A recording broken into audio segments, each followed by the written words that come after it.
কক্সবাজার বাংলাদেশের দক্ষিণ পূর্ব অঞ্চলের একটি বিখ্যাত জেলা। এখানে রয়েছে পৃথিবীর সবচেয়ে দীর্ঘ অবিচ্ছিন্ন সমুদ্র সৈকত।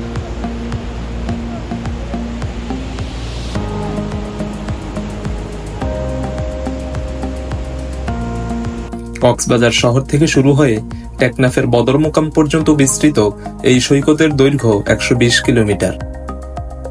বঙ্গোপসাগরের অপার সৌন্দর্য উপভোগের জন্য কক্সবাজার সবচেয়ে বিখ্যাত ও জনপ্রিয় সৈকত।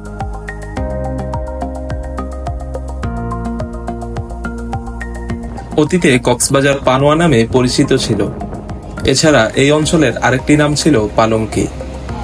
নবম শতাব্দীর শুরু থেকে ১৬১৬ সাল পর্যন্ত কক্সবাজার সহ চট্টগ্রামের একটি বিশাল অংশ আরাকান রাজ্যের অন্তর্ভুক্ত ছিল। পরবর্তীতে মুঘলরা এই অঞ্চলের কর্তৃত্ব গ্রহণ করেন। মুঘলদের পরে পর্তুগিজরা এবং তারপর ব্রিটিশরা কক্সবাজারের দখল নেয়। এই এলাকার নাম পালঙ্কি থেকে কক্সবাজার হওয়ার পিছনেও ব্রিটিশদের হাত রয়েছে। ১৭৭৩ সালের পরে British East India Company Captain Hiram Cox নামের একজন কর্মকর্তাকে পালঙ্কির মহাপরিচালক নিযুক্ত করেন। ক্যাপ্টেন কক্স আরাকান এবং রাখাইনদের মধ্যকার হাজার বছরের পুরনো সংঘাত নিরসনে গুরুত্বপূর্ণ ভূমিকা রাখেন। ক্যাপ্টেন কক্স মারা যাওয়ার পর তার অবদানকে স্মরণীয় করে রাখতে ১৭৯৯ সালে একটি বাজার প্রতিষ্ঠা করা হয়, যার নাম রাখা হয় কক্স সাহেবের বাজার। ১৮৫৪ সালে একটি থানা প্রতিষ্ঠিত হয় এবং ১৮৬৯ সালে এই এলাকাটি পৌরসভায় উন্নীত হয়। আর তখন থেকেই এই অঞ্চলটি কক্সবাজার নামে পরিচিতি লাভ করে। প্রতি বছর প্রায় ২৫ থেকে ৩০ লক্ষ পর্যটক কক্সবাজারে ঘুরতে আসে।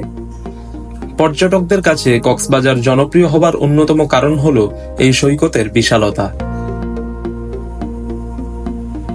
এত দীর্ঘ সৈকতের সকল অংশেই পর্যটকদের আনাগোনা সমান নয়।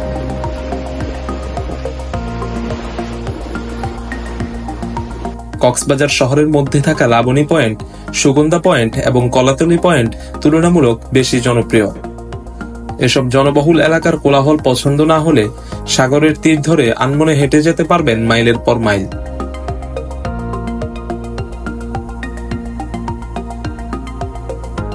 যে কোনো ছুটির দিনে কক্সবাজারে পর্যটকদের উপচে পড়া ভিড় থাকে। কক্সবাজার বাংলাদেশের মতো বিশ্বের অন্যতম জনবহুল দেশের প্রধান পর্যটন কেন্দ্র। কক্সবাজার সমুদ্র সৈকত একটি মায়াবী ও রূপময়ী সমুদ্র সৈকত। প্রতিদিন প্রতিক্ষণ এর রূপ পরিবর্তন হয়। গ্রীষ্ম, বর্ষা, শীত কিংবা বসন্তের মতো প্রতিটি ঋতুতে সমুদ্র সৈকতের সৌন্দর্য যেন ভিন্ন।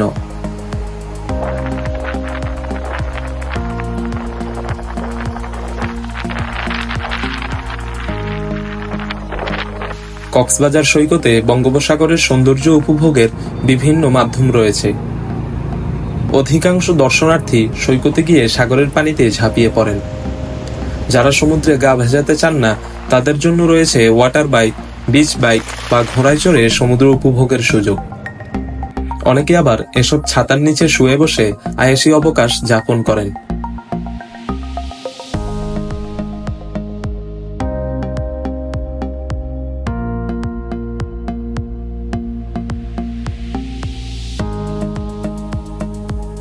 কক্সবাজার থেকে টেকনাফ পর্যন্ত বিস্তৃত মেরিন ড্রাইভ সড়ক এই অঞ্চলের অন্যতম পর্যটক আকর্ষণ।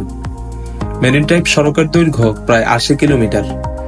এই সড়কে চলাচলের সময় যে কোনো যানবাহন থেকেই প্রায় পুরোটা রাস্তা জুড়ে সাগর দেখতে দেখতে যাওয়া যায়।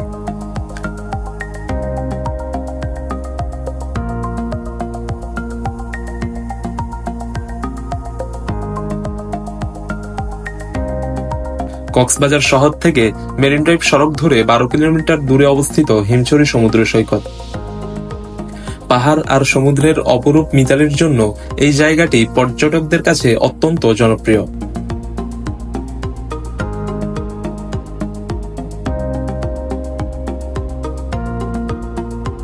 কক্সবাজার থেকে প্রায় ২০ কিলোমিটার দূরে অবস্থিত আকর্ষণীয় ইনানী সমুদ্র সৈকত।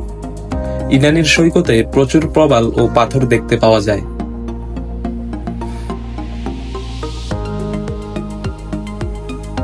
ইনানী সমুদ্র সৈকত থেকে ৬ কিলোমিটার দূরে অবস্থিত পাটুয়ার টেক সমুদ্র সৈকত।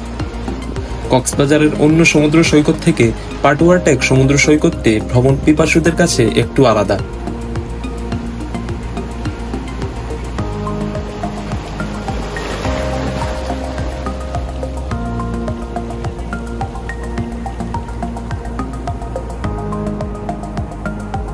দিনের বেলায় দর্শনার্থীরা সাগরের উত্তাল ঢেউয়ের সাথে মেতে উঠে, আর রাতের বেলায় কেনাকাটায় ব্যস্ত থাকে। সে কারণে রাতে এসব মার্কেটে কেনাবেচা জমে ওঠে।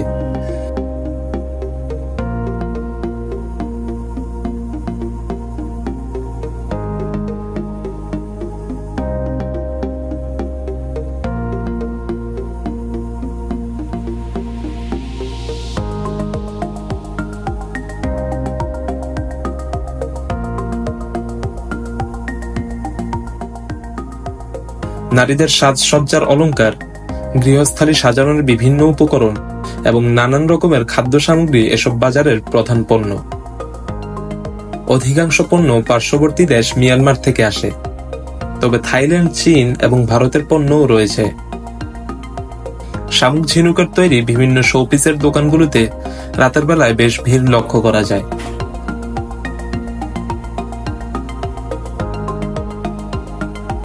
সমুদ্র সৈকতে পর্যটকদের নিরাপত্তার জন্য টুরিস্ট পুলিশের কার্যক্রম প্রশংসনীয়।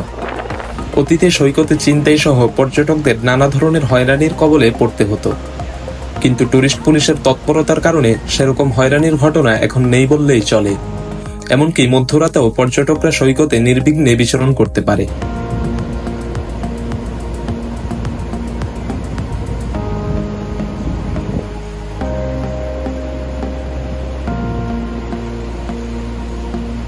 ঢাকা থেকে কক্সবাজারে যাওয়ার অনেক ধরনের ব্যবস্থা আছে। সড়কপথে ঢাকা কক্সবাজার যাতায়াত সবচেয়ে জনপ্রিয়।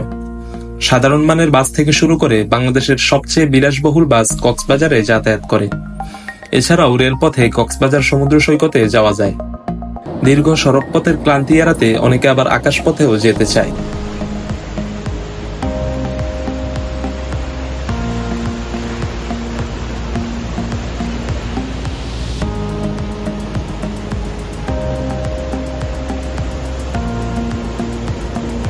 কক্সবাজারের সাগর পাড়ে হোটেল, মোটেল জোন, সৈকত পাড়া এবং মেরিন ড্রাইভ ধরে বহু হোটেল রয়েছে। সাধারণ মানের হোটেল থেকে 5 তারকা হোটেলে রাত্রি যাপনের জন্য 500 টাকা থেকে 50,000 টাকার রুম পাওয়া যায়।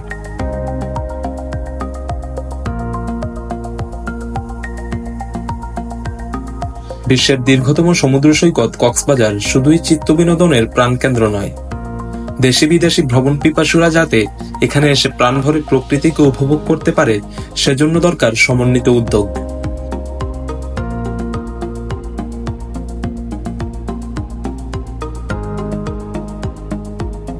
বিশ্ববিখ্যাত এই প্রাকৃতিক অঞ্চলের যথাযথ ব্র্যান্ডিং এর মাধ্যমে বাংলাদেশ বিপুল পরিমাণ বৈদেশিক মুদ্রা অর্জন করতে পারে, সেই সাথে বাংলাদেশ নতুন করে মাথা উঁচু করতে পারে বিশ্বের দরবারে।